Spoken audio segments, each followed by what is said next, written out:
Everyone, please confirm in the chat box. Beta, am I audible? Am I visible clearly to all of you? जल्दी से सभी लोग एक बार confirm कर देंगे ऑडियो वीडियो क्लियर है, so that we can start our discussion. उसके बाद हम लोग अपनी बातचीत को स्टार्ट करें.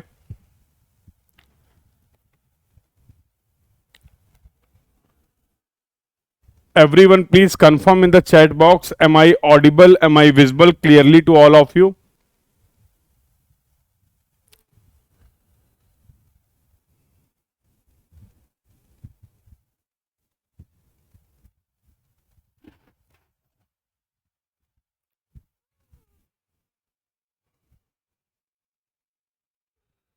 बेटा एक बार सभी लोग कंफर्म कर देंगे ऑडियो वीडियो क्लियर है. Please confirm in the chat box. Good evening, good evening, good evening, good evening Vishnu. Good evening to all of you. Very good, audio video clear है. तो लेट्स स्टार्ट द डिस्कशन. बातचीत start करते हैं. और last class में बेटा हम लोगों ने जो डिस्कशन किया था that was related to the levelling. तो लेवलिंग में हम लोगों ने प्लेन लेवलिंग और जियोडेटिक लेवलिंग ये दोनों तरीके के डिस्कशन कंप्लीट कर लिए थे. अब तक अगर इस कोर्स में बात करें तो बहुत सारे चैप्टर हम लोगों ने कंप्लीट कर लिए. इंट्रोडक्शन, फंडामेंटल ऑफ सर्वेइंग हम लोगों ने कंप्लीट कर लिया. चैन सर्वेइंग की हम लोगों ने बातचीत कर ली, जहां पर हम लोगों ने लीनियर मेजरमेंट किया with the help of the chain और टेप. इसके बाद हम लोगों ने कंपास सर्वेइंग की बात की, जहां पर हम लोगों ने मेजरमेंट किए थे बियरिंग्स को. Then we have discussed about the traverse surveying. तो ट्रैवर्स सर्वेइंग में हम लोगों ने चैन सर्वेइंग या फिर आप बोल सकते हैं लीनियर मेजरमेंट और एंगुलर मेजरमेंट दोनों का ही यूज देखा. उसके बाद हम लोगों ने डिस्कशन किया था लेवलिंग का. और लेवलिंग में सबसे पहले हम लोगों ने बातचीत की थी प्लेन लेवलिंग की, जहां पर हम लोगों ने अर्थ के कर्वेचर के इफेक्ट को कंसीडर नहीं किया था इन अवर मेजरमेंट. और दूसरा था हमारा जियोडेटिक लेवलिंग, जहां पर हम लोगों ने अर्थ के कर्वेचर के एरर कर्वेचर के इफेक्ट को अपने मेजरमेंट में कंसीडर किया था. और जब आपने अर्थ के कर्वेचर के इफेक्ट को कंसीडर किया था तो वहां पर कुछ एरर हो रही थी. एक एरर थी हमारी कर्वेचर की वजह से और एक एरर थी हमारी रिफ्रैक्शन की वजह से. तो we have discussed about the error due to the curvature, we have discussed about the error due to the refraction. और जब हम किसी मेजरमेंट को परफॉर्म कर रहे थे तो कंबाइंड एरर क्या हो रही थी, that is due to the curvature and refraction both. उसके बारे में भी हम लोगों ने मैग्नीट्यूड और नेचर को समझने की कोशिश की थी. फिर हम लोगों ने कंसेप्ट देखा था रेसिप्रोकल लेवलिंग का. क्या एडवांटेज थे रेसिप्रोकल लेवलिंग के और क्या उसका प्रोसीजर था. जब कभी भी आप नॉर्मल लेवलिंग नहीं कर सकते हैं तो उस कंडीशन में कैसे रेसिप्रोकल लेवलिंग की हेल्प से हम इजिली पॉइंट्स के आरएल या दो पॉइंट के आरएल के बीच में जो डिफरेंस है उसको फाइंड आउट कर सकते हैं with the help of the reciprocal levelling. Plane levelling में एचआई मेथड की बात करी थी हम लोगों ने, राइज एंड फॉल मेथड की बात की थी. तो ये सारा डिस्कशन था हमारा related to the levelling. I hope आप सभी बातों को अच्छे से रिकॉल कर पा रहे हैं.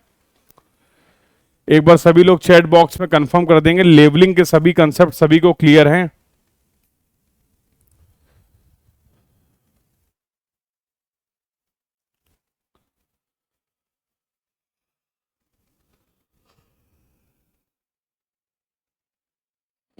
The concept of the labeling is clear to everyone.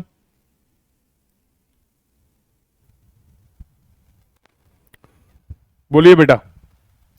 Labelling के किसी कंसेप्ट में अगर किसी को कहीं पे कोई डाउट है, कोई क्वेरी है तो you can ask your doubt, you can ask your query.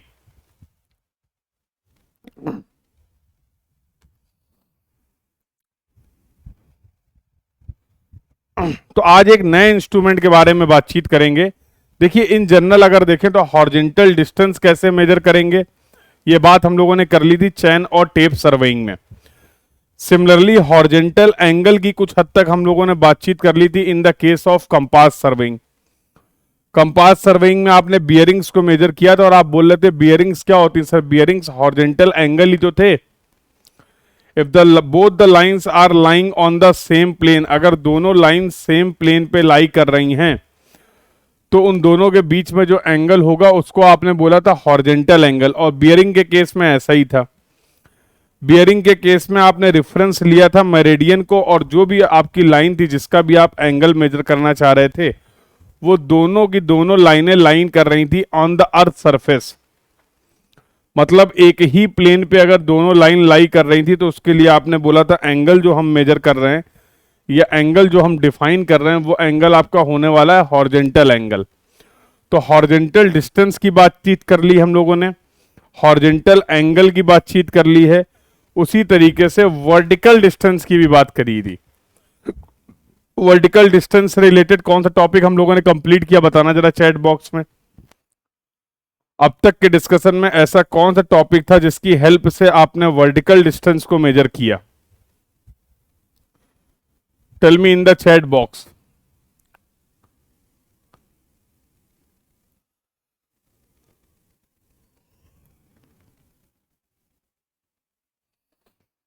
बोलो बेटा, ऐसा कोई टॉपिक आपने पढ़ा है क्या जिसकी हेल्प से आपने वर्टिकल एंगल को मेजर, वर्टिकल डिस्टेंस को मेजर किया हो?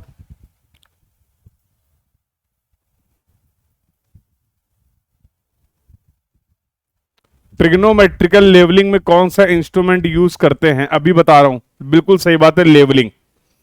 लेवलिंग में हम लोगों ने रिड्यूस लेवल की बात की थी, और रिड्यूस लेवल क्या था? किसी पॉइंट का एलिवेशन था, किसी पॉइंट की वर्टिकल डिस्टेंस थी जो कि आपने मेजर करी थी एक रेफरेंस से। बिल्कुल सही बात है। अभी तक हम लोगों ने वर्टिकल एंगल को मेजर करना नहीं सीखा है। क्या अभी तक कहीं पे भी हम लोगों ने किसी ऐसे इंस्ट्रूमेंट की बात की है?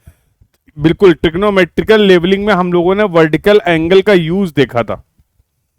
और अगर आपने उस लेक्चर को अटेंड किया था, ट्रिग्नोमेट्रिकल लेवलिंग के लेक्चर को, तो मैंने आपसे ये बोला था कि भाई किसी भी इंस्ट्रूमेंट की हेल्प से अगर हम ये वर्टिकल एंगल मेजर कर लें, ये एक टावर था आपका, आपने ये एंगल थीटा मेजर किया था, तो मैंने बोला था अगर किसी भी इंस्ट्रूमेंट की हेल्प से हम ये वर्टिकल एंगल मेजर कर लें और इन दोनों पॉइंट ए और बी के बीच की डिस्टेंस को मेजर कर लें, और ये अगर डिस्टेंस v है तो मैं लिख सकता हूं tan theta will be equal to v by D. But मुद्दा यहां पर एक ये है कि सर ये थीटा मेजर कैसे करेंगे? मुद्दा यहां पर यह है कि सर ये थीटा को हम मेजर कैसे कर सकते हैं? तो आज बेटा हम लोग बातचीत करेंगे एक ऐसे इंस्ट्रूमेंट के बारे में जिसकी हेल्प से आप कोई भी वर्टिकल एंगल मेजर कर सकते हैं। वही हमारा नेक्स्ट डिस्कशन है। तो आज हम लोग इस लेक्चर में बातचीत करने वाले हैं इंस्ट्रूमेंट थियोडोलाइट।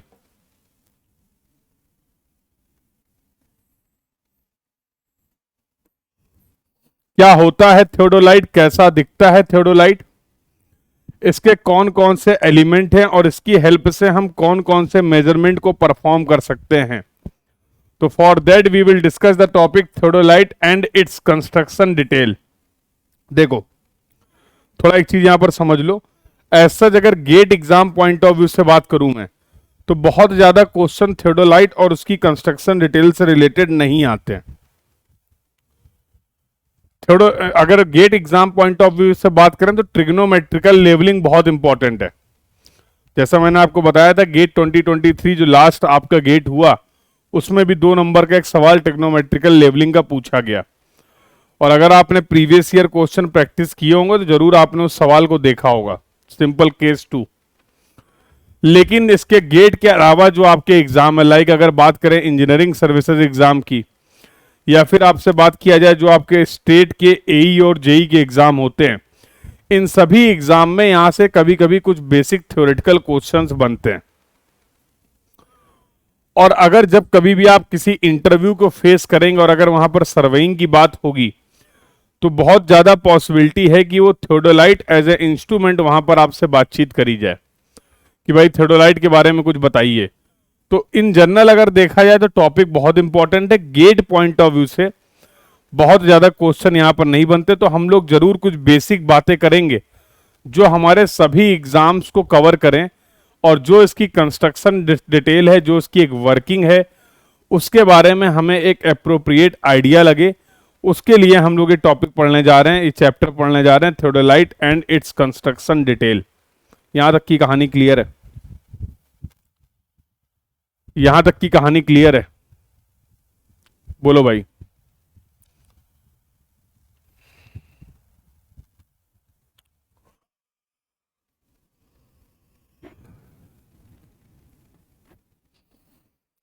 तो किसी भी टॉपिक को किसी भी टॉपिक को पढ़ने के पहले हम लोग की अप्रोच क्या रहती है, क्या पढ़ना है, क्यों पढ़ना है और कैसे पढ़ना है।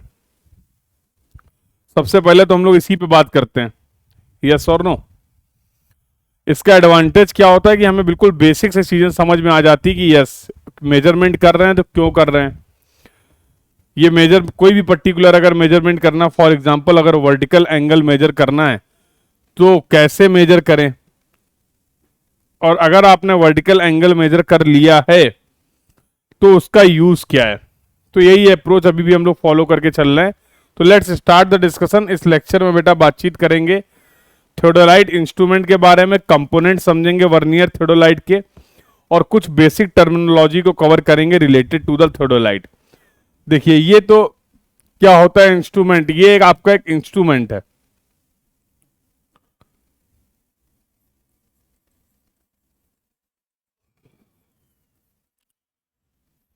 Theodolite is the instrument. जैसे आपने बात करी थी चैन की, जैसे आपने बात करी थी टेप की, जैसे आपने बात करी थी कंपास की, ये सब क्या थे, इंस्ट्रूमेंट थे। Similarly theodolite is the instrument which is basically used for the angular measurement.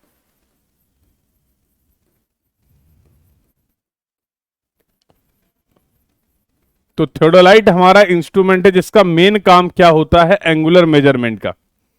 But इसका जो वर्क है, इसके जो फंक्शंस हैं, that are not only limited to the angular measurement only. मतलब ऐसा नहीं है कि इससे केवल हम एंगुलर मेजरमेंट ही कर सकते हैं और कोई काम नहीं कर सकते हैं। मेन फंक्शन की अगर बात करें, मेन ऑब्जेक्टिव की बात करें, मेन यूज की बात करें, तो थियोडोलाइट को हम लोग यूज करते हैं एंगुलर मेजरमेंट के लिए। अब अगर मैं बात करूं थोड़ा सा और डिटेल में एंगुलर मेजरमेंट के बारे में, तो एंगुलर मेजरमेंट हम लोगों ने दो तरीके के एंगल की बात की थी कि सर अगर मैं किसी भी पॉइंट की रिलेटिव पोजीशन को डिफाइन करना चाह रहा हूं तो उसके लिए मुझे दो टाइप के एंगुलर मेजरमेंट करने पड़ सकते हैं। एक होता है हॉरिजॉन्टल एंगल और दूसरा होता है वर्टिकल एंगल।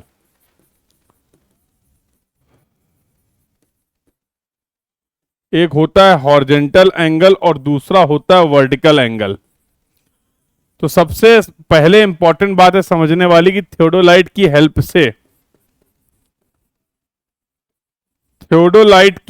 से आप हॉरिजॉन्टल एंगल और वर्टिकल एंगल दोनों ही तरीके के एंगल को मेजर कर सकते हैं। यह भी सवाल पूछा जाता है आपसे, what are the various measurement that we can perform with the help of the theodolite. तो थियोडोलाइट की हेल्प से आप हॉरिजॉन्टल एंगल भी मेजर कर सकते हैं और वर्टिकल एंगल भी मेजर कर सकते हैं। आई थिंक इसके बारे में बेटा हम लोग कई बार ये बात कर चुके हैं कि हॉरिजॉन्टल एंगल को हम कैसे डिफाइन कर सकते हैं और वर्टिकल एंगल को हम कैसे डिफाइन कर सकते हैं।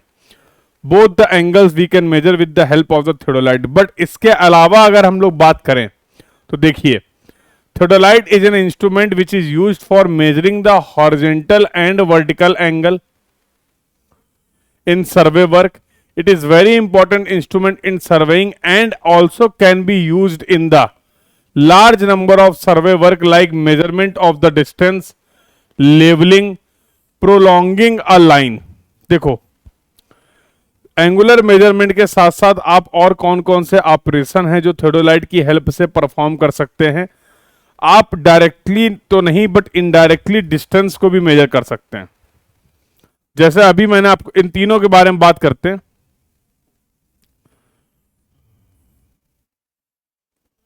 तो फॉर एग्जांपल ये ए बी और सी था। Let's say this is the V distance that you want to find out. ये वी डिस्टेंस थी जो आप फाइंड आउट करना चाह रहे थे। तो आपने उसके लिए क्या करा था, ये एंगल मेजर कर लिया था थीटा और ये डिस्टेंस मेजर कर ली थी D and theta was your vertical angle. Theta क्या था, वर्टिकल एंगल था, और डी क्या था, हॉरिजॉन्टल डिस्टेंस।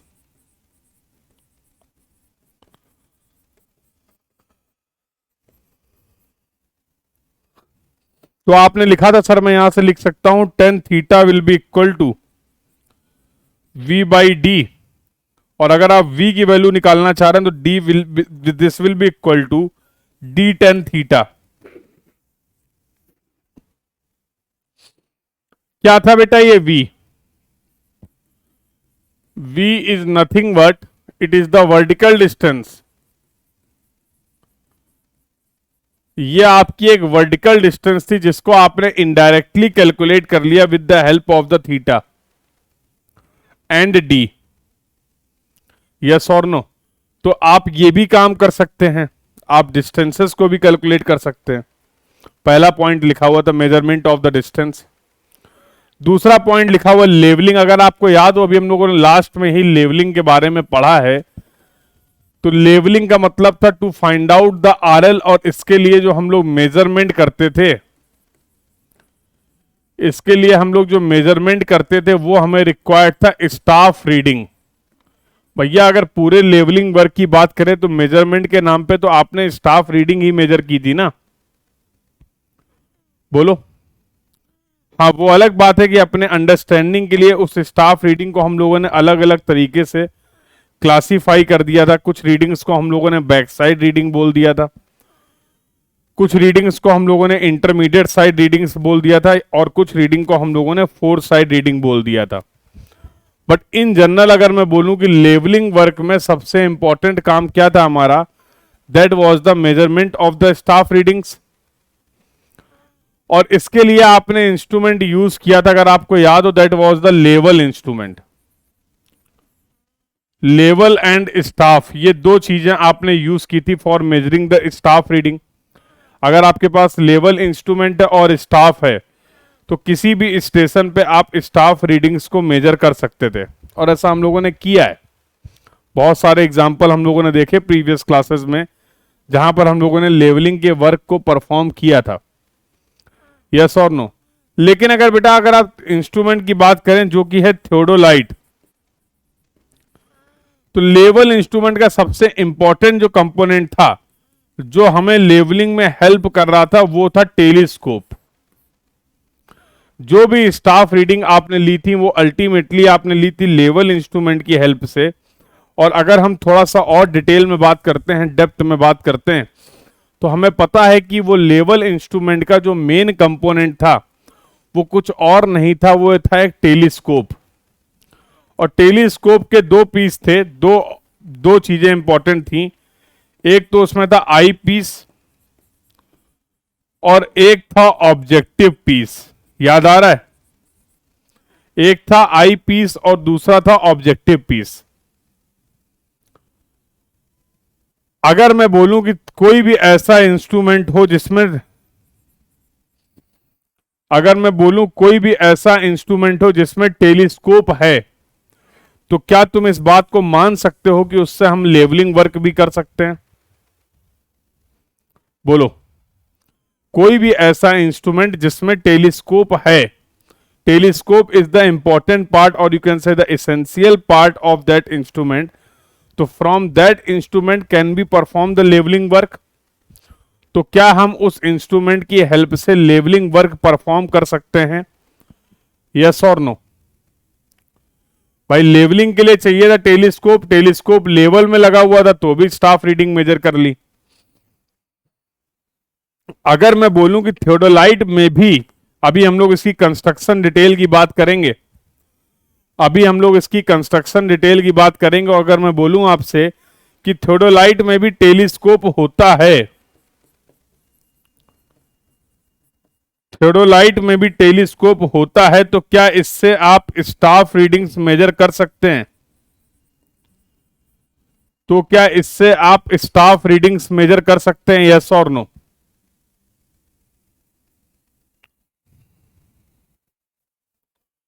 तो हॉरिजेंटल एंगल मेजर कर सकते हैं, वर्टिकल एंगल मेजर कर सकते हैं, इनडायरेक्टली हम डिस्टेंसेस को भी मेजर कर सकते हैं और लेवलिंग वर्क भी कर सकते हैं। इसको नोट कर लो, इसको नोट कर दो, फिर इसके अदर ऑपरेशंस भी देखते हैं।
एक बार सभी लोग बेटा नोट कर लेंगे और कंफर्म कर देंगे दोनों ऑपरेशन, कैसे हम लोग डिस्टेंस का मेजरमेंट कर रहे हैं, कैसे हम लोग लेवलिंग वर्क कर सकते हैं, क्यों लेवलिंग वर्क कर सकते हैं।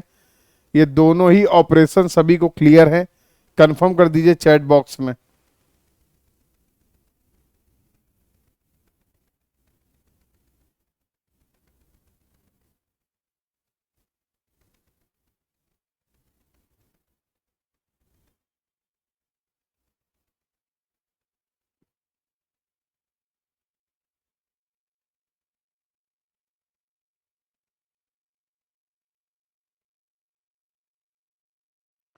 क्लियर है, बहुत बढ़िया, नोट कर लिया सभी ने।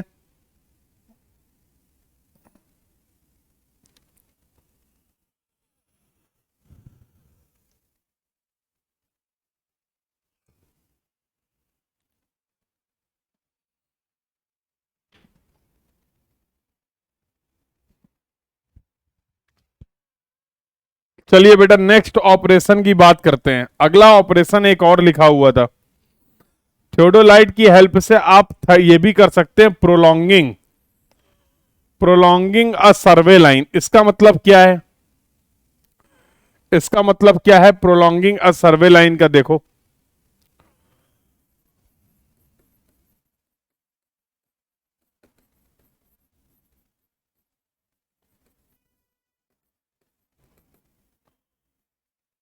तो मान लो बेटा कोई एक सर्वे लाइन है A B,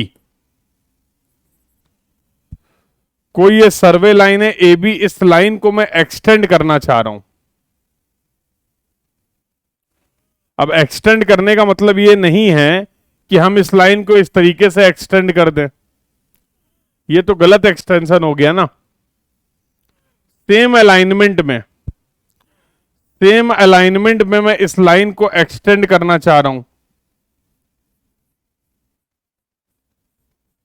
without changing the alignment of the line I want to extend this line,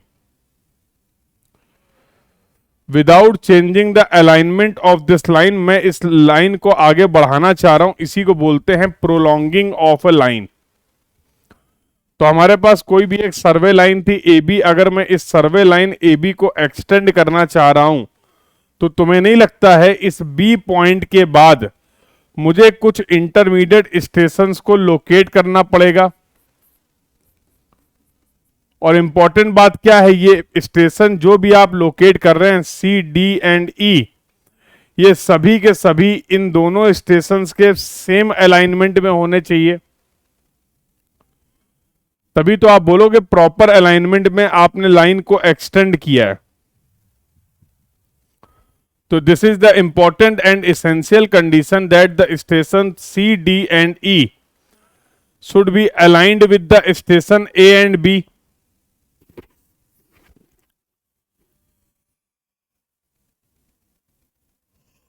yes और नो? तो बेटा मुझे ये बताओ, अब इस ए बी लाइन को एक्सटेंड करने के लिए हम स्टेशन सी डी और ई को कैसे आइडेंटिफाई करें, कैसे लोकेट करें? तो ये काम भी आप कर सकते हैं with the help of the theodolite. देखिए कैसे, आप यहां पर ए पॉइंट पे लीजिए थियोडोलाइट, और थियोडोलाइट का जो मेन कंपोनेंट है जिसको आप बोल रहे थे टेलीस्कोप, प्लेस करिए ए पे, place the theodolite at A, place the theodolite at A, कर दिया। बी पॉइंट पे प्लेस करिए एक रेंजिंग रॉड को,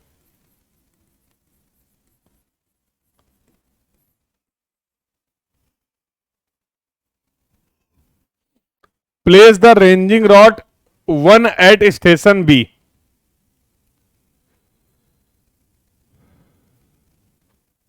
इसको फिक्स कर दो,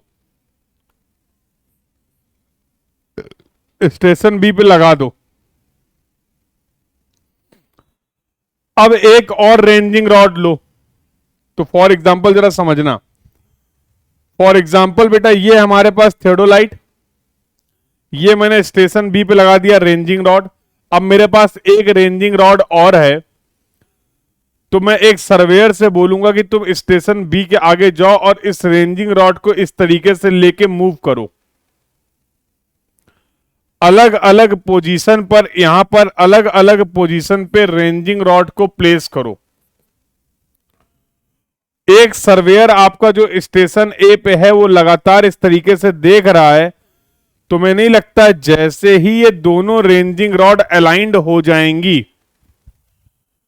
तो तुम्हें टेलीस्कोप में अब दो रेंजिंग रॉड ना दिखकर सिर्फ और सिर्फ एक रेंजिंग रॉड दिखेगी? मान लो तुम सर्वेयर हो, मान लो तुम सर्वेयर हो, तुम स्टेशन ए पे हो, ठीक है। ये तुमने स्टेशन बी पे एक रेंजिंग रॉड लगा दी। This is the ranging rod A, this is the ranging rod that you have provided at the station B. अब एक और रेंजिंग रॉड लेके मैं इस तरीके से मूव कर रहा हूं, तुम्हें नहीं लगता है जैसे ही ये रेंजिंग रॉड इस बी वाले रेंजिंग रॉड के प्रॉपर अलाइनमेंट में आ जाएगी, ये दिखना बंद हो जाएगी? देखो अभी दिख रही है क्योंकि अलाइनमेंट सही नहीं है। अभी दिख रहा है, बिल्कुल दिख रहा है, अलाइनमेंट सही नहीं। जैसे ही ये बिल्कुल परफेक्ट अलाइनमेंट में आ जाएगा, इट विल बी इनविजिबल। जिस भी पॉइंट पे ये इनविजिबल हो गई है वही पॉइंट तुम्हारा नेक्स्ट पॉइंट हो जाएगा स्टेशन सी। सिमिलरली हम लोकेट कर लेंगे स्टेशन डी को, और सिमिलरली हम लोग लोकेट कर लेंगे स्टेशन ई को। सिमिलरली हम लोग लोकेट कर लेंगे स्टेशन ई को, और फाइनली फिर हम क्या कर सकते हैं, फाइनली हम इन सभी स्टेशंस को कनेक्ट कर देंगे। और इस तरीके से हम लोगों ने अपनी ए बी लाइन को इंक्रीज कर दिया। We have extended the line A B, we have extended our line A B. क्या सभी बच्चों को यह बात क्लियर है कि प्रोलॉन्गिंग ऑफ सर्वे लाइन का मतलब क्या होता है? इसको नोट कर लेंगे और चैट बॉक्स में कंफर्म कर देंगे।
अरे भैया कुछ समझ में आ रहा? सर्वेइंग बोलो, are you enjoying all these concepts? क्या आप इन सभी कंसेप्ट्स को अच्छे से समझ पा रहे हैं बेटा?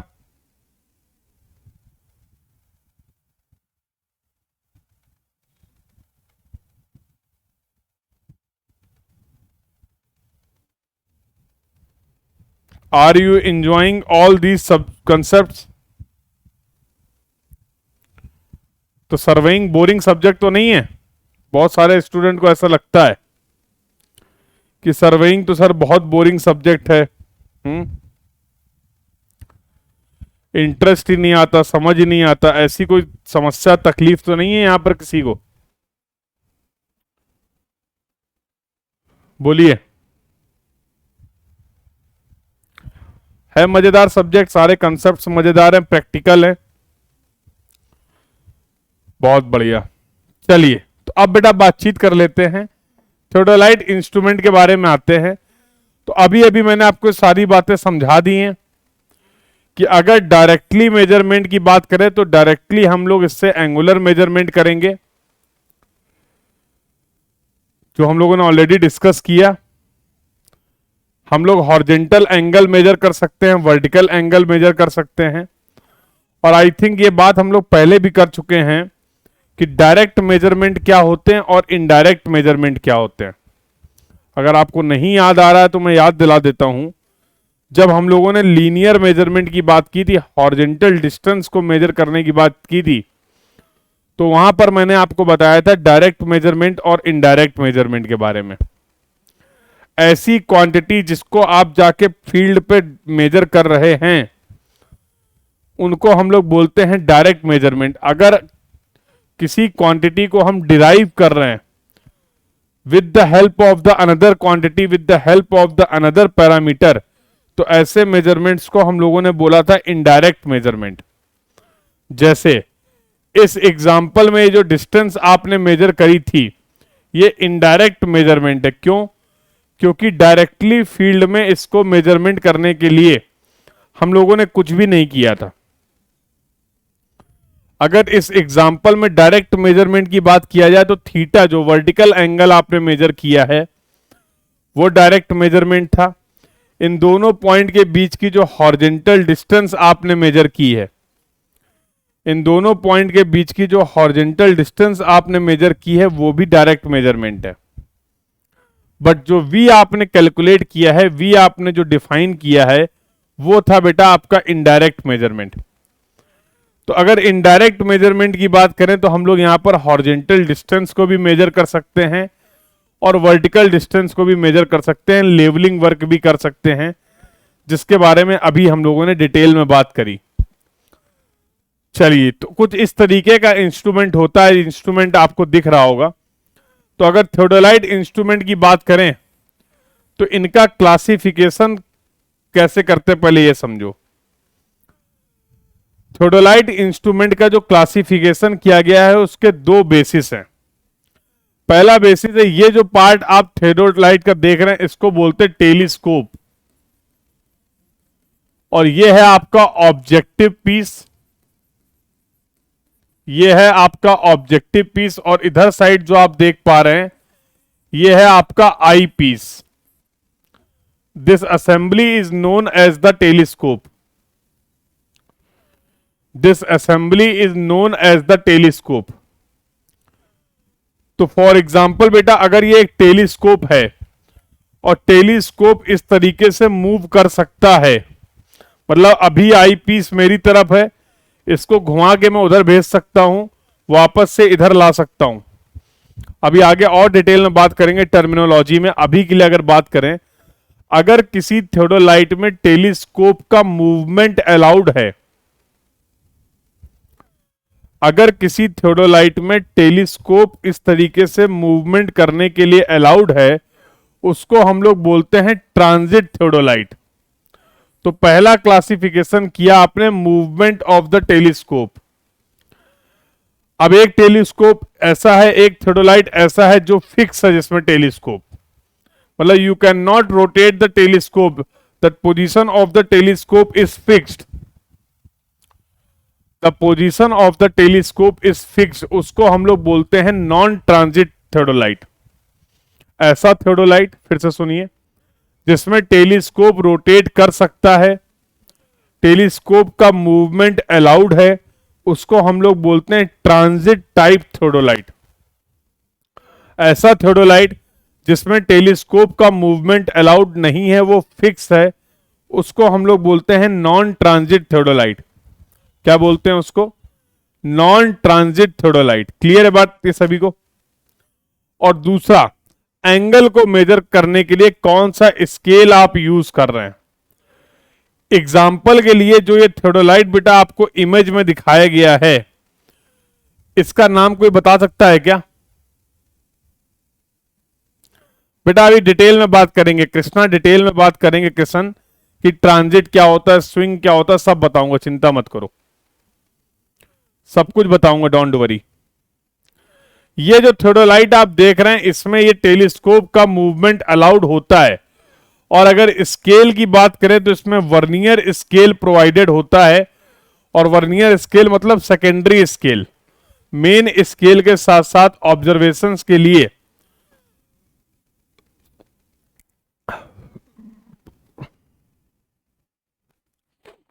ऑब्जर्वेशंस के लिए इसमें वर्नियर स्केल प्रोवाइड होता है। इसीलिए इसको बोलते हैं ट्रांजिट वर्नियर थियोडोलाइट। ये जो थियोडोलाइट आप इमेज में देख पा रहे हैं बेटा, इसका पूरा नाम होता है ट्रांजिट वर्नियर थियोडोलाइट। ट्रांजिट इसलिए बोल रहे हैं क्योंकि इसमें टेलीस्कोप का मूवमेंट अलाउड है। वर्नियर इसलिए बोल रहे हैं क्योंकि इसमें सेकेंडरी स्केल जो यूज किया जाता है फॉर द एंगुलर मेजरमेंट वो आपका वर्नियर स्केल होता है। और आपको अगर आपको याद हो तो वर्नियर में हम लोगों ने बात की थी डबल वर्नियर की। तो आपने बोला था कि डबल वर्नियर हम प्रोवाइड करते हैं जिसका कैलिब्रेशन दोनों डायरेक्शन में होता है। और ये डबल वर्नियर प्रोवाइड किया जाता है थियोडोलाइट के केस में। तो ये आपका हो गया ट्रांजिट वर्नियर थियोडोलाइट। इसके अगर लीस्ट काउंट की बात करें, ये जो थियोडोलाइट आप देख रहे हैं इसके अगर लीस्ट काउंट की बात करें, कोई बताएगा इसका लीस्ट काउंट कितना होता है? इसका लीस्ट काउंट होता है 20 सेकेंड। मतलब इस थियोडोलाइट की हेल्प से आप मिनिमम एंगल कितना मेजर कर सकते हैं? इस थियोडोलाइट की हेल्प से आप मिनिमम कितना एंगल मेजर कर सकते हैं? तो वो होने वाला है 20 सेकेंड। तो least count of the transit vernier theodolite is 20 second. तो ये तो हो गया क्लासिफिकेशन। अब कुछ इंपॉर्टेंट बात समझते हैं, ये भी आपका थियोडोलाइट है। अब जरा यहां पर कुछ पार्ट है जिनको समझो। जैसे यहां पर ये 3 स्क्रू दिख रहे हैं आपको, इनको बोलते हैं लेवलिंग स्क्रू या फिर इन्हीं को बोलते हैं फुट स्क्रू। ये आपके लेवलिंग स्क्रू हो गए या फुट स्क्रू हो गए। ये दोनों तरफ आपने प्रोवाइड कर रखा है मैग्नीफाइंग लेंस। मैग्नीफाइंग लेंसेज इनको आप बोलते हैं, जिनसे आप ऑब्जर्वेशन देख सकते हैं। इसके बारे में अभी हम लोगों ने बातचीत कर ली बेटा। ये आपका होता है टेलीस्कोप। सर क्लियर नहीं है, क्या नहीं क्लियर है? शुभम बताओ जरा, क्या नहीं क्लियर है? शुभम पटेल बोल रहे हैं सर क्लियर नहीं है। कौन सा पॉइंट क्लियर नहीं, बोलो, क्लियर कर देते हैं।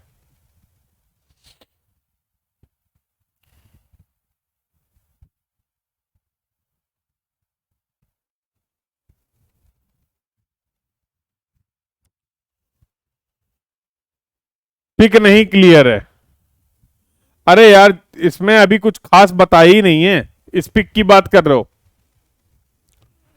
इसमें केवल टेलीस्कोप दिखाया, वो दिख रहा है। ये टेलीस्कोप दिख रहा है, ये दिखाया जा रहा है, ये दिख रहा है। अच्छा पार्ट्स वाला, ये वाला क्लियर नहीं है। देखो बेटा, अब एक्सप्लेन कर रहा हूं ना, एक एक करके एक्सप्लेन कर रहा हूं, देखो तो।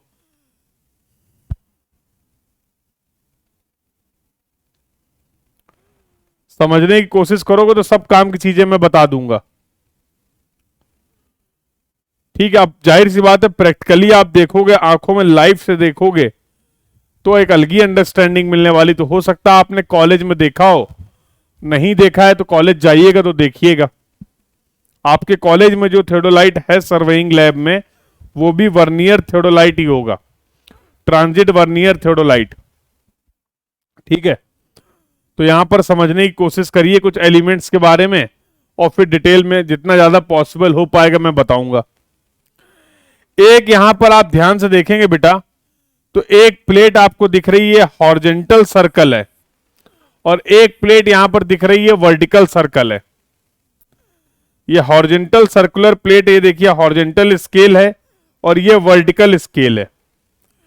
एक फ्रेम है जिसमें आपने इस टेलीस्कोप को फिक्स कर रखा है, इसको बोलते हैं इंडेक्स फ्रेम, या फिर इसी को बोलते हैं ए फ्रेम। क्योंकि साइड से जब आप देखेंगे तो इसकी जो शेप होती है वो ए टाइप होती है। इंडेक्स फ्रेम या ए फ्रेम ये है जिसमें आपने टेलीस्कोप को फिक्स कर रखा है। यह आपका वर्टिकल स्केल हो गया, यह आपका हॉरिजेंटल स्केल हो गया। जब कभी भी थियोडोलाइट की हेल्प से आपको हॉरिजेंटल एंगल मेजर करने होते हैं, जब कभी भी थियोडोलाइट की हेल्प से आपको हॉरिजेंटल एंगल मेजर करने होते हैं, तो आप इस हॉरिजेंटल प्लेट का, इस हॉरिजेंटल स्केल में भी दो प्लेट होती है, upper plate and lower plate, upper plate and lower plate. तो हॉरिजेंटल एंगल के मेजरमेंट के लिए हम लोग इस प्लेट का यूज करने वाले हैं।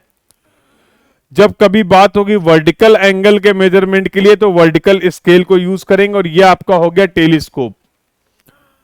अब यहां से मैं कुछ इंपॉर्टेंट चीजें बताना चाह रहा हूं जिसको आप लोग समझने की कोशिश करिए, जहां से आपके सवाल आते हैं।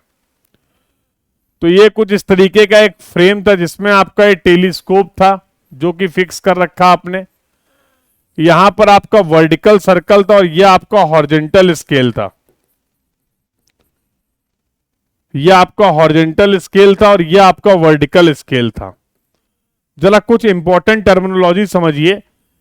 किसी भी थियोडोलाइट का साइज आप कैसे डिफाइन कर सकते हैं? अब ऐसा तो नहीं है कि जितने भी थियोडोलाइट हैं सबका साइज सेम होगा, ऐसा कंपलसरी है क्या?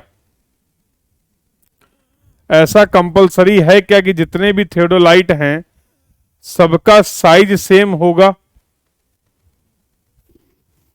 नहीं होगा ना। तो कोई ना कोई तो ऐसा पैरामीटर होगा, कोई ना कोई तो ऐसी कंडीशन होगी जिसकी हेल्प से आप थियोडोलाइट के साइज को डिफाइन करते हैं। तो जो साइज ऑफ थियोडोलाइट होता है बेटा, वो डिफाइन किया जाता है डायामीटर ऑफ हॉरिजेंटल स्केल। ये जो आपको हॉरिजेंटल सर्कल दिख रहा है, इसके डायामीटर जितना होगा उसकी हेल्प से आप थियोडोलाइट के साइज को डिफाइन करते हैं।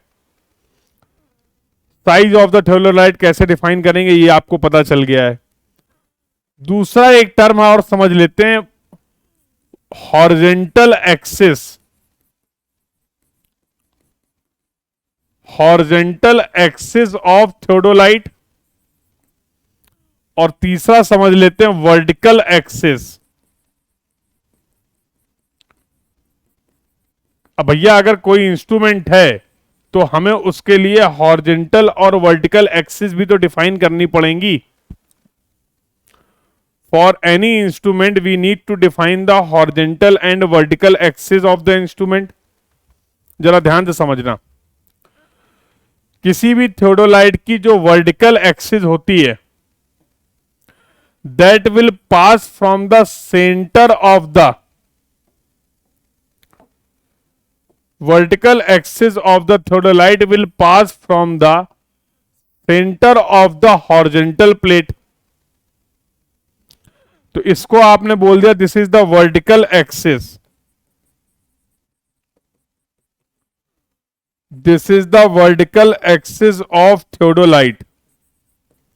यह आपके थियोडोलाइट की वर्टिकल एक्सिस हो गई। और जो हॉरिजेंटल एक्सिस होगी, horizontal axis of the theodolite will pass from the center of the vertical circle। तो यहां से जो पास होने वाली इसको बोलते हैं हम लोग हॉरिजेंटल एक्सिस ऑफ थियोडोलाइट। फिर से रिपीट कर रहा हूं मैं, इस पूरे थियोडोलाइट की जो वर्टिकल एक्सिस होगी that will pass from the centre of the horizontal plate. Vertical axis and horizontal axis will pass from the centre of the vertical plate. कोई मुझे बताएगा क्या एक करेक्ट इंस्ट्रूमेंट के लिए, एक प्रॉपर सही थियोडोलाइट के लिए in horizontal axis of theodolite और वर्टिकल एक्सिस ऑफ थियोडोलाइट के बीच में कितने डिग्री का एंगल होना चाहिए? कोई बताएगा क्या? What should be this angle between the horizontal axis of the theodolite and the vertical axis of the theodolite. Yes, ये एंगल जो होना चाहिए that should be perfectly 90 degree. अगर इन दोनों एक्सिस के बीच में एंगल 90 डिग्री नहीं है, अगर इन दोनों एक्सिस के बीच में एंगल 90 डिग्री नहीं है, इसका मतलब आपका इंस्ट्रूमेंट करेक्ट वर्किंग पोजीशन पे नहीं है। There must be certain error. आपके इंस्ट्रूमेंट में कुछ दिक्कत है, आपके इंस्ट्रूमेंट में कुछ एरर है अगर उसकी हॉरिजॉन्टल एक्सिस और वर्टिकल एक्सिस के बीच में एंगल 90 डिग्री नहीं है। ये तीनों टर्म सभी को क्लियर है? ये डायग्राम जरूर बना लो।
क्लियर है बेटा बात सभी को?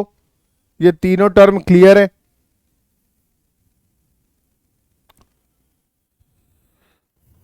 तो देवराज का डाउट है सर बैच चेंज कर सकता है 2025 टू 2024।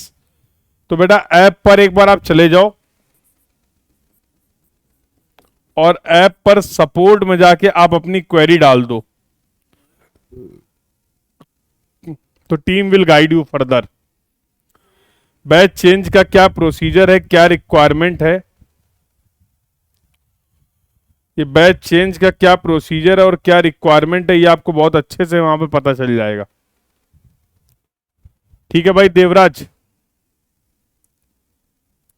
तो just visit the PW app और वहां पर सपोर्ट में एक बार डिस्कस कर लीजिए।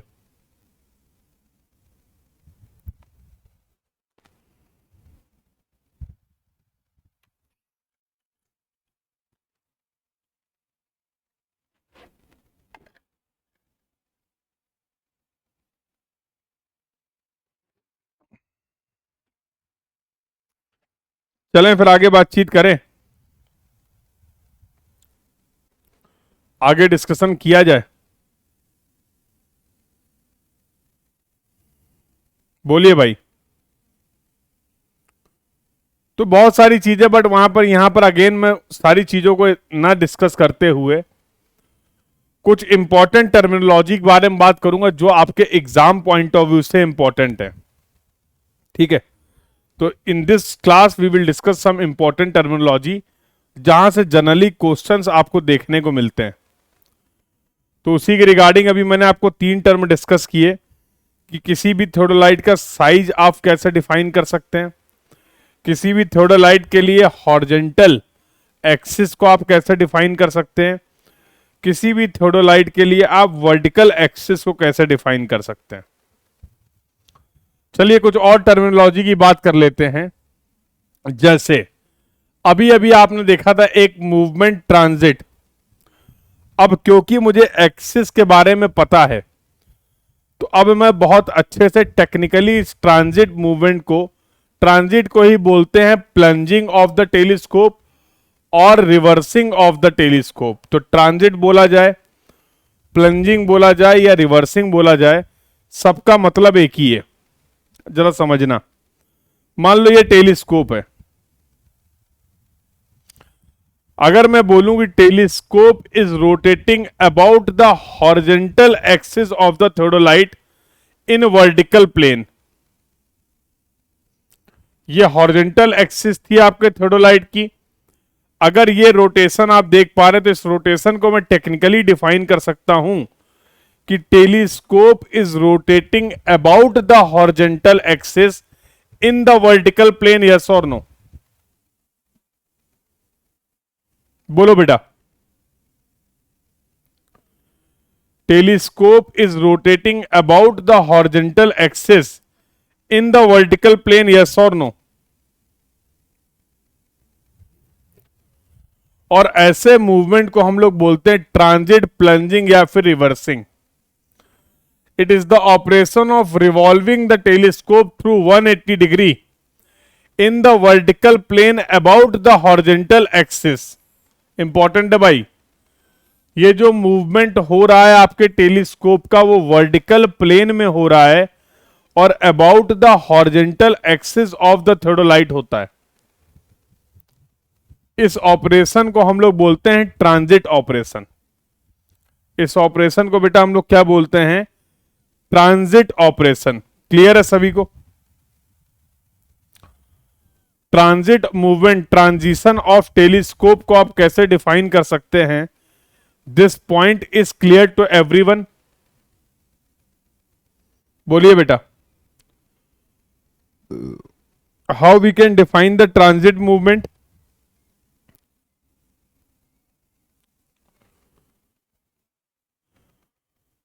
अरे एक बार कंफर्म करो चैट बॉक्स में अगर ये टर्म सभी को क्लियर है।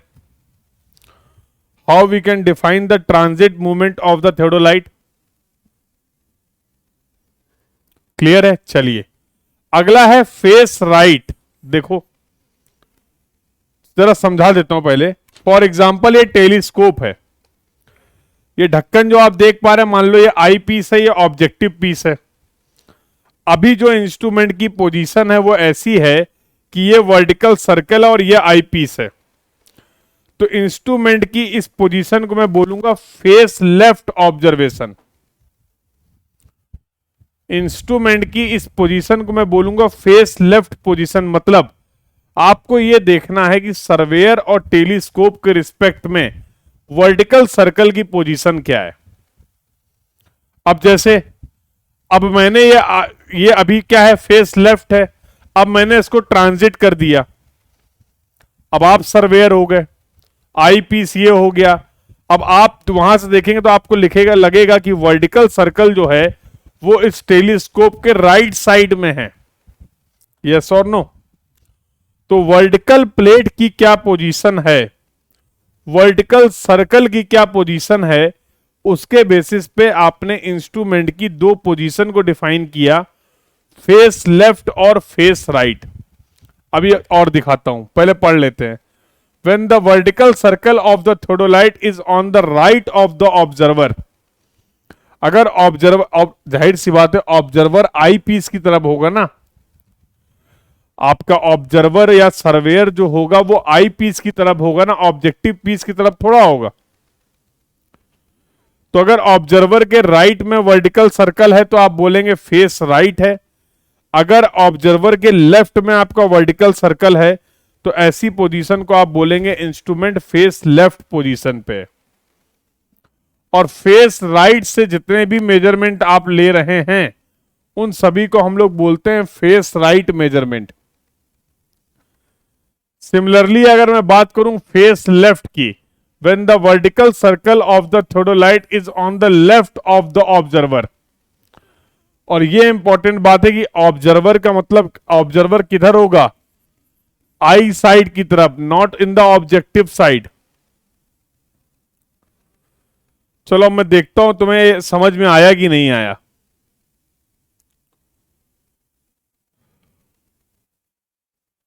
ये इंस्ट्रूमेंट है, ये फेस लेफ्ट पोजीशन पे रखा हुआ है या फेस राइट? ये इंस्ट्रूमेंट जो आप देख पा रहे हैं वो फेस लेफ्ट पोजीशन पे है या फेस राइट?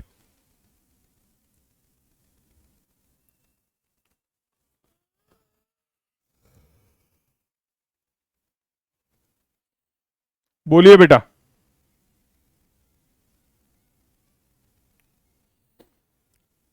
फेस राइट, बिल्कुल एब्सोल्युटली करेक्ट।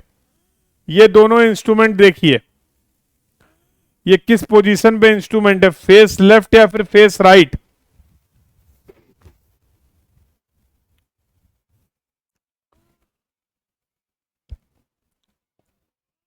क्लियर हो गया सभी को फेस लेफ्ट और फेस राइट का मतलब face left of position of the instrument and face right position of the instrument, ये पॉइंट सभी को क्लियर हो गया, यस और नो?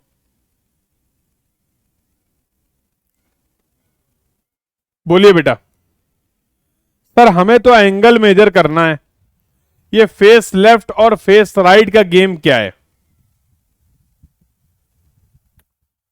फेस लेफ्ट और फेस राइट का गेम क्या है?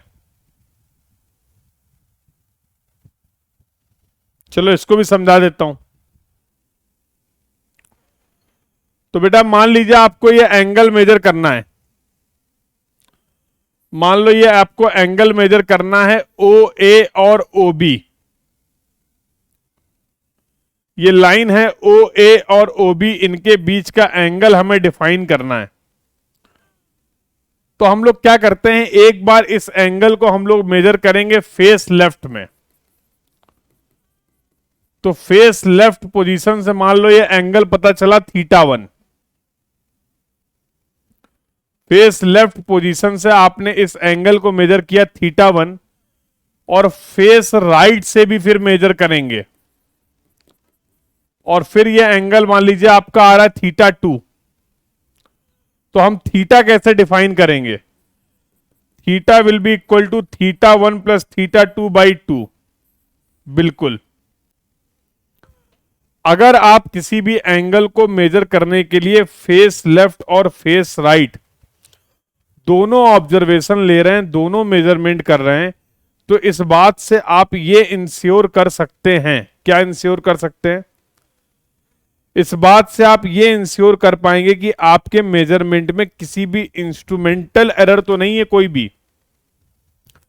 अगर किसी भी इंस्ट्रूमेंट डिफिशियंसी की वजह से कोई भी एरर होगी तो आप उसके इफेक्ट को रिड्यूस कर पाएंगे। इसीलिए जब कभी भी हम थियोडोलाइट की हेल्प से एंगल मेजर करते हैं तो सेम एंगल को दोनों ही फेस से मेजर करते हैं। सेम एंगल को हम फेस लेफ्ट ऑब्जर्वेशन से भी मेजर करेंगे और फेस राइट ऑब्जर्वेशन से भी मेजर करेंगे। क्लियर है सभी को? और फेस लेफ्ट पोजीशन क्या होती है, फेस राइट क्या है, समझ गए। अगला जो टर्म है चेंजिंग फेस। अरे भैया फेस को चेंज करना है, तो अगर फेस लेफ्ट से आपने इंस्ट्रूमेंट को चेंज कर दिया फेस राइट में, पहले इंस्ट्रूमेंट जो आपका था वो फेस लेफ्ट पोजीशन में था, आपने उसके टेलीस्कोप में ट्रांजिट मूवमेंट कर दिया, आपने उसके टेलीस्कोप में ट्रांजिट मूवमेंट कर दिया, और अब आपका थियोडोलाइट जो हो गया फेस राइट हो गया। इस ऑपरेशन को आपने बोल दिया चेंजिंग फेस। या पहले इंस्ट्रूमेंट आपका फेस राइट था, आपने उसके टेलीस्कोप में ट्रांजिट मूवमेंट दे दिया और अब वो थियोडोलाइट फेस लेफ्ट हो गया, उसको भी हम लोग बोलेंगे changing operation, changing the face.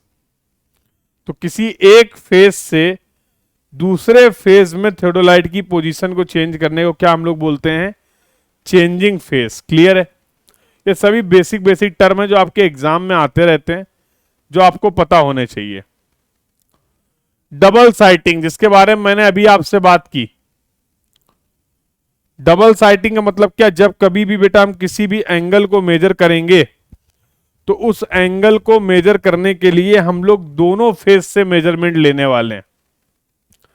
तो लिखा हुआ it is the process of making the horizontal and vertical angle measurement twice.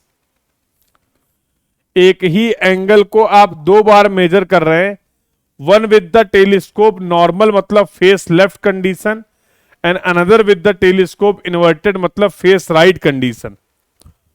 क्यों करते हैं, कैसे करते हैं, वो मैंने आपको ऑलरेडी बता दिया। इस पूरे प्रोसेस को आप बोलते हैं डबल साइटिंग। क्या बोलते हैं बेटा इस पूरे प्रोसेस को? इसको हम लोग बोलते हैं डबल साइटिंग। अगला जो इंपॉर्टेंट है, जो आपके एग्जाम में आता रहता है टर्मिनोलॉजी, वो है स्विंग द टेलीस्कोप। देखिए ट्रांजिट में आपने ये मूवमेंट किया था, याद है? जब टेलीस्कोप के ट्रांजिट मूवमेंट की बात कर रहे थे तो आप ये मूवमेंट कर रहे थे। अब अगर मैं इस तरीके के मूवमेंट की बात करूं, इसको बोलते हैं स्विंग। अच्छे से देख लो, इस तरीके के मूवमेंट की अगर हम लोग बात करें तो इसको बोलते हैं स्विंग ऑफ द टेलीस्कोप। अब टेक्निकली हम इसको कैसे डिफाइन कर सकते हैं? तो टेक्निकली अगर आप ध्यान से देखोगे तो क्या मैं बोल सकता हूं, इस मूवमेंट को मैं कैसे डिफाइन कर सकता हूं? Telescope is rotating about the vertical axis of the theodolite. Telescope is rotating about the vertical axis of the theodolite in horizontal plane. बोलो बेटा, स्विंग में क्या बोला था आपने? सॉरी, ट्रांजिट में telescope was rotating about the horizontal axis in the vertical plane. कैसे define किया था ट्रांजिट मूवमेंट आपने? जब हमारा telescope horizontal axis of theodolite के अबाउट रोटेट कर रहा था इन द वर्टिकल प्लेन। याद आया? In the vertical plane. अभी आप क्या बोल रहे हैं? The telescope is rotating about the telescope is rotating about the vertical axis of the theodolite in horizontal plane. Clear है? तो स्विंगिंग बोल दीजिए। तो क्लियर अब सभी को क्या है? बोलो भाई। तो ट्रांजिट ऑपरेशन और स्विंग ऑपरेशन में क्या फर्क है, ये बात सभी को क्लियर है? यस और no? Transit operation of the theodolite और swing operation of the theodolite में क्या डिफरेंस है, ये पॉइंट सभी को क्लियर है? यस और नो?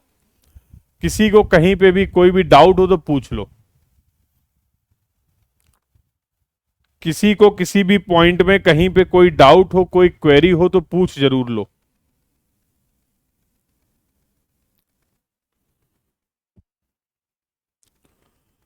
अगला जो गेम है वो टेलीस्कोप नॉर्मल। अभी बोला कि अगर फेस लेफ्ट है तो उसको हम लोग बोलते हैं normal position.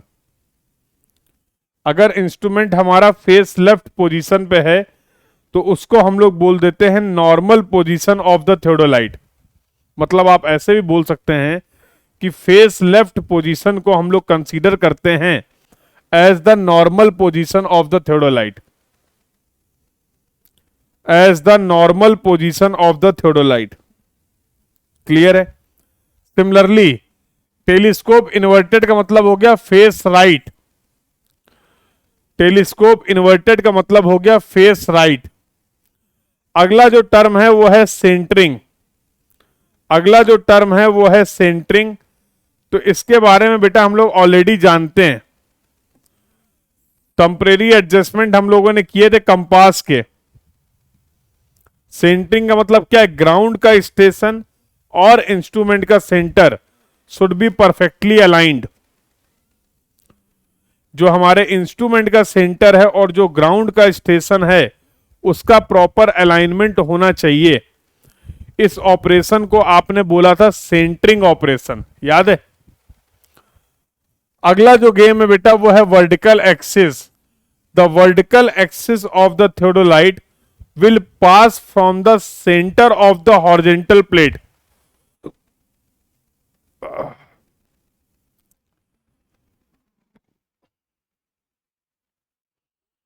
The vertical axis of the theodolite will pass from the center of the horizontal plate. याद है? सिमिलरली अगर बात करें horizontal axis, the horizontal axis of the theodolite will pass from the centre of the vertical circle. सारी बातें हम लोगों ने कर ली है। All these points we have discussed. बोलो भाई, किसी भी टर्म में अब तक अगर कहीं कोई डाउट हो, कहीं कोई क्लियरिटी ना मिली हो किसी भी पॉइंट में, तो पूछ लो।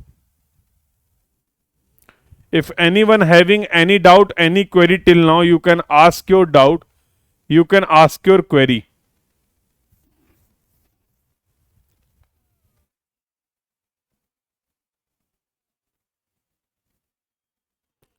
और अगर यहां तक की सभी बातें सभी को क्लियर हैं तो एक बार चैट बॉक्स में कंफर्म कर दीजिए, so that we can proceed further. तो फिर हम लोग आगे बातचीत कर लेते हैं। तो ये कुछ बेसिक टर्मिनोलॉजी हम लोगों ने डिस्कस करी, जहां से आपके एग्जाम्स में फ्रिक्वेंटली क्वेश्चंस देखने को मिलते रहते हैं, और आई होप ये डिस्कशन सभी को क्लियर है। चलिए, तो एक टर्म आप लगातार सुन रहे हैं जिसको हम लोग बोलते थे लाइन ऑफ कोलिमिनेशन, याद है? तो कैसे डिफाइन करते हैं? It is the imaginary line passing through the intersection of the cross hair on the diaphragm and the optical centre of the objective lens. अब इस बात को जरा समझेंगे। इसको समझने के लिए हम लोग क्या करते हैं बेटा, एक लेता हूं मैं टेलीस्कोप। अब टेलीस्कोप में क्या होता है, ये आपका एक होता ऑब्जेक्टिव लेंस और ये होता आई पीस।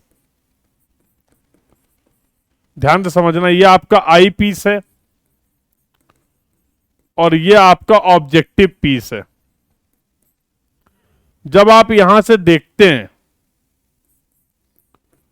जब आप यहां से देखोगे तो दिखेगा क्या तुम्हें? जब आप इसमें आई पीस से कुछ इस तरीके से देखेंगे तो व्हाट यू विल ऑब्जर्व, जरा ध्यान से समझना।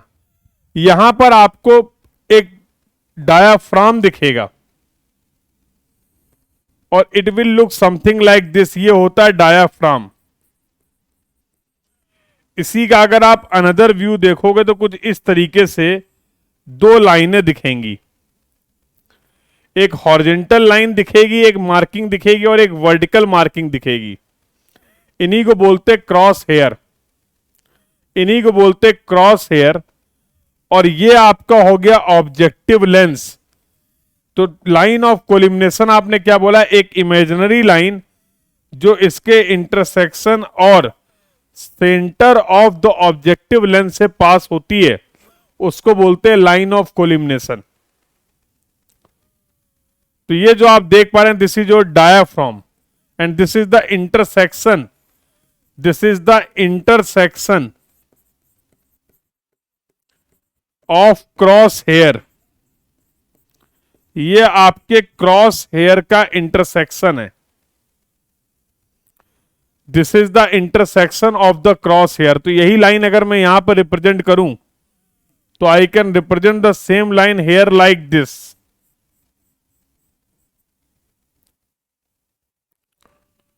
क्लियर है? तो अब अगला एक टॉपिक और पढ़ लेते हैं, temporary adjustment. Temporary adjustment of theodolite. हम सभी जानते हैं कि जब कभी भी हम किसी इंस्ट्रूमेंट को यूज करते हैं, जब कभी भी हम किसी भी इंस्ट्रूमेंट से मेजरमेंट करते हैं, तो फील्ड में डायरेक्ट मेजरमेंट नहीं करना स्टार्ट कर देते हैं। कुछ ऐसे एडजस्टमेंट होते हैं जो हम हमेशा इंस्ट्रूमेंट में परफॉर्म करते हैं बिफोर टेकिंग एक्चुअल मेजरमेंट। बेटा ये लाइन ऑफ साइट है, यही लाइन ऑफ साइट है। अगर this line of site is perfectly horizontal, line of sight में क्या है, जो भी आपका टारगेट है उसको कनेक्ट कर दीजिए। इसी लाइन को एक्सटेंड करके जो भी आपका टारगेट है उसको कनेक्ट कर दीजिए, जो भी आपका ऑब्जेक्ट है उसको कनेक्ट कर दीजिए। If the line of site is perfectly horizontal, तो उस लाइन को आप बोल देते हैं लाइन ऑफ कोलिमिनेशन। क्लियर है शुभम? तो line of sight may be inclined, line of sight may be inclined, but line of collimation will be perfectly horizontal. अब क्लियर है बेटा?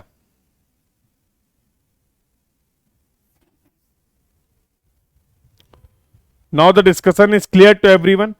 तो उसी तरीके से बेटा थियोडोलाइट के भी कुछ टेम्परेरी एडजस्टमेंट होते हैं। पहला एडजस्टमेंट होता है जिसको हम लोग बोलते हैं सेंटरिंग, मतलब ग्राउंड का जो पॉइंट है ऑब्जेक्टिव के पास थिन थ्रेड होता है, वही आई पीस के पास होता है, ऑब्जेक्टिव के पास नहीं होता है। अगर क्रॉस हेयर की पोजीशन की बात करोगे हर्ष, तो वो आई पीस के क्लोज होता है, आई पीस के क्लोज होता है। अभी बता रहा हूं, अभी और डिटेल में बता रहा हूं। तो पहला हो गया सेंटरिंग, अगला होता है लेवलिंग। आपका इंस्ट्रूमेंट जो है प्रॉपरली लेवल्ड होना चाहिए, तो इसके लिए हमारे पास बबल ट्यूब होती है, फुट स्क्रू थे हमारे पास, याद है आपको। तो जिससे हम ये इंश्योर कर सकते हैं कि अगर बबल सेंटर में है तो इंस्ट्रूमेंट हमारा लेवल्ड है about the X axis and about the Y Y axis. तीसरा यहां पर जो टेम्परेरी एडजस्टमेंट होता है वो होता है फोकसिंग, और यहां पर फोकसिंग हमें करनी होती दोनों चीजों की, फोकसिंग ऑफ आई पीस और फोकसिंग ऑफ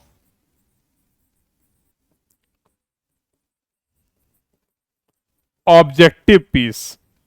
ये टेम्परेरी एडजस्टमेंट जब आप परफॉर्म कर देंगे उसके बाद फिर आप मेजरमेंट लेंगे। First we need to perform all this temporary adjustment. अब देखो, मान लो तुम्हें मैंने एक थियोडोलाइट दिया, समझना, तुमने यहां से देखा, तुम्हें कोई क्रॉस हेयर ही नहीं दिख रहा है, तुम्हें यहां पर इस तरीके का कोई भी क्रॉस हेयर नहीं दिख रहा है। इसका मतलब क्या है भैया, जब तक क्रॉस हेयर नहीं दिखेगा, हम जो भी रीडिंग ले रहे हैं, हम जो भी स्टाफ रीडिंग ले रहे हैं, वो corresponding to the intersection of the cross hair ही तो ले रहे हैं। यस और नो? ऐसे तो हमें पूरा स्टाफ दिख रहा है, कौन सी रीडिंग ले लें? जहां पर ये इंटरसेक्शन वाला पॉइंट इंटरसेक्ट करेगा क्रॉस हेयर में का वाला पॉइंट ऑन द स्टाफ, उसी रीडिंग को तो हम लोग स्टाफ रीडिंग बोलेंगे, उसी रीडिंग को तो हम लोग स्टाफ रीडिंग बोलेंगे। यस और नो?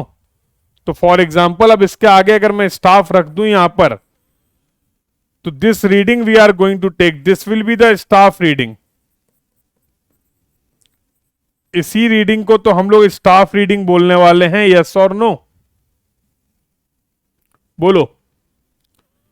तो बेटा जब आपने अभी ऐसे देखा तो कोई क्रॉस हेयर नहीं दिख रहा, इसका मतलब क्या है, अभी आपके आई पीस की प्रॉपर फोकसिंग नहीं हुई है। अब आई पीस की प्रॉपर फोकसिंग कैसे किया जाए, तो इंस्ट्रूमेंट में एक इस तरीके का स्क्रू होता है जिसको आप क्लॉकवाइज और एंटी क्लॉकवाइज घुमा सकते हैं। देखिए,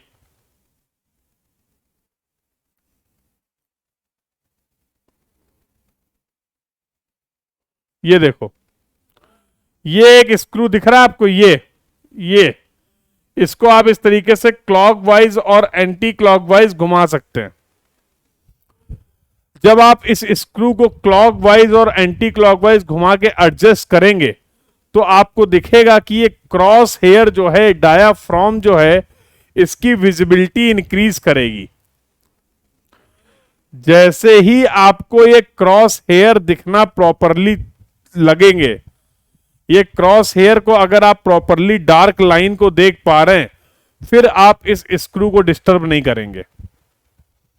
तो अगर ये डायाफ्राम, अगर ये क्रॉस हेयर प्रॉपरली विजिबल हैं, इसका मतलब क्या है कि हमने अपने आई पीस का फोकसिंग कर दिया है। इसका मतलब क्या है कि आई पीस की प्रॉपर फोकसिंग हो चुकी है। क्लियर है? उसी तरीके से अगर मैं बात करूं focusing of the objective piece, देखो तो बेटा ये तुम्हें टेलीस्कोप दिख रहा है, यहां पर एक स्क्रू दे रखा गया, ये वाला, इसको बोलते हैं एक्सटर्नल फोकसिंग स्क्रू। क्या बोलते हैं? इस स्क्रू को हम लोग बोलते हैं एक्सटर्नल फोकसिंग स्क्रू। और जब आप इस एक्सटर्नल फोकसिंग स्क्रू को मूव कराएंगे, इससे आपके ऑब्जेक्ट की क्लियरिटी इंक्रीज करेगी। मतलब ये आपका टेलीस्कोप था, अब सामने तुम खड़े हो, मुझे दिख ही नहीं रहे हो, सामने तुम खड़े हो, तुम मुझे दिख ही नहीं रहे हो, क्रॉस हेयर मुझे दिखने लगा क्योंकि मैंने आई पीस की फोकसिंग कर दी है.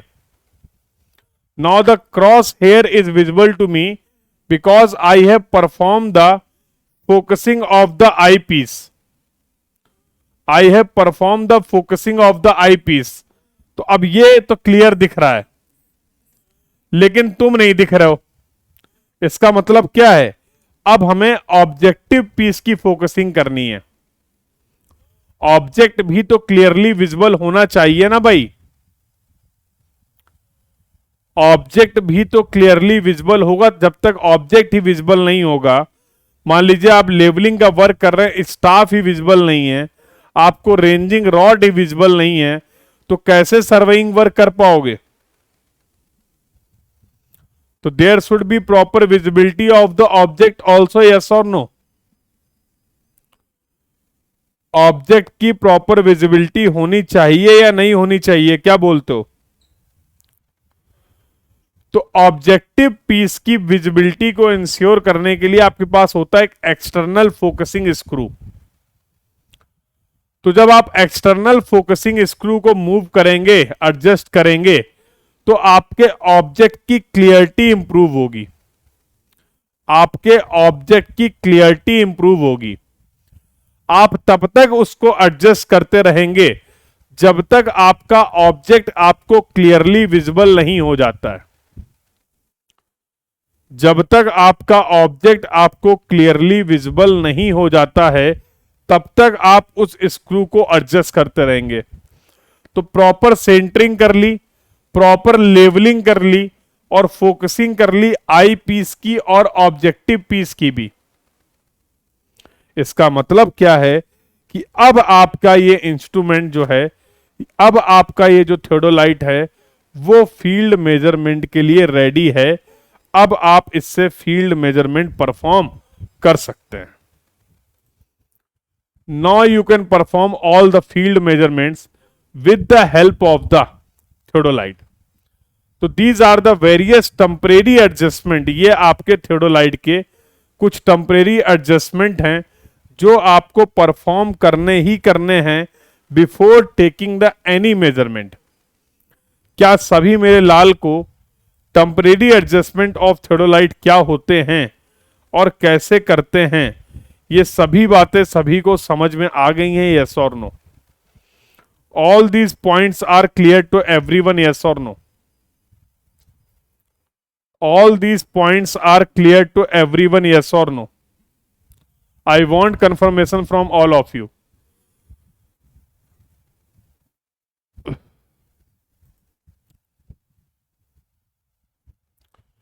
सभी लोग कंफर्म कर देंगे बेटा.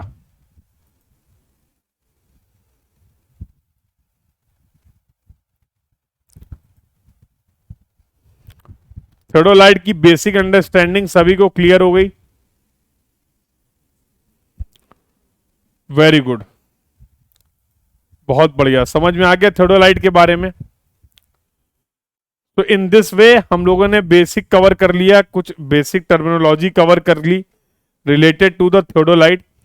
अब नेक्स्ट क्लास में मिलेंगे और अगला जो इंपॉर्टेंट चैप्टर है गेट पॉइंट ऑफ व्यू से, वो होने वाला है टेक्योमेट्री.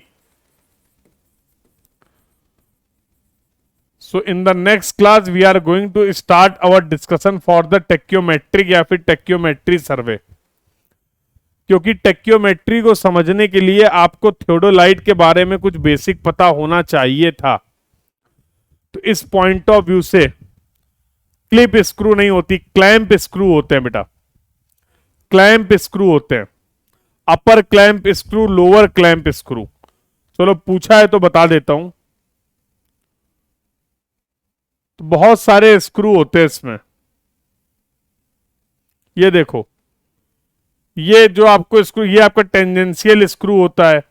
यहां पर ये दो प्लेट होती है, अपर प्लेट और लोअर प्लेट. तो these are the clamp screw.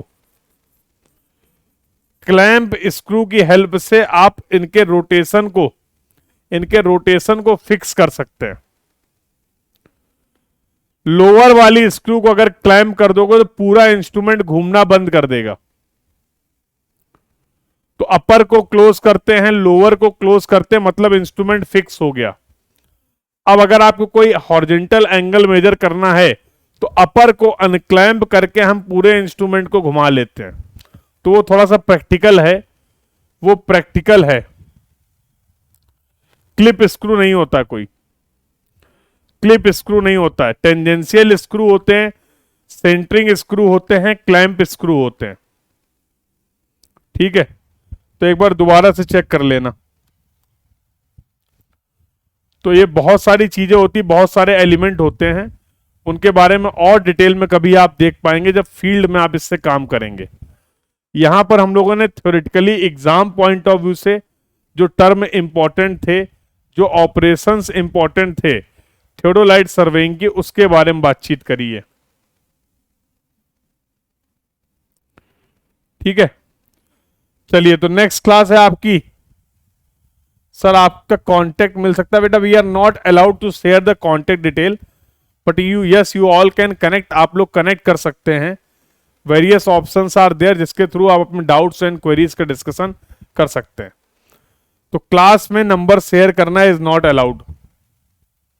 ठीक है, क्लास में कांटेक्ट डिटेल शेयर करना is not allowed, but you can connect for your doubts and queries. ठीक है, तो टेलीग्राम चैनल है आपके पास जहां से आप कनेक्ट कर सकते हैं। तो जो भी आपके डाउट्स एंड क्वेरीज हैं वहां पर आप डिस्कस कर सकते हैं। ऑलरेडी ग्रुप बने हुए हैं बेटा, गेट वाला ऑफिशियल ग्रुप बने हुए हैं, वहां पर आप ज्वाइन कर सकते हैं। तो सारे अपडेट्स आपको वहां पर मिल जाएंगे, डोंट वरी फॉर दैट। ठीक है, तो मिलते हैं नेक्स्ट क्लास में। नेक्स्ट क्लास होगी आपकी 9 PM पे। तो बहुत ही इंपॉर्टेंट और बेसिक थ्योरी समझेंगे आज हम लोग टेक्योमेट्री की। तो do join the class on the time. So this was all about for this class. Thank you everyone, keep learning. Thank you.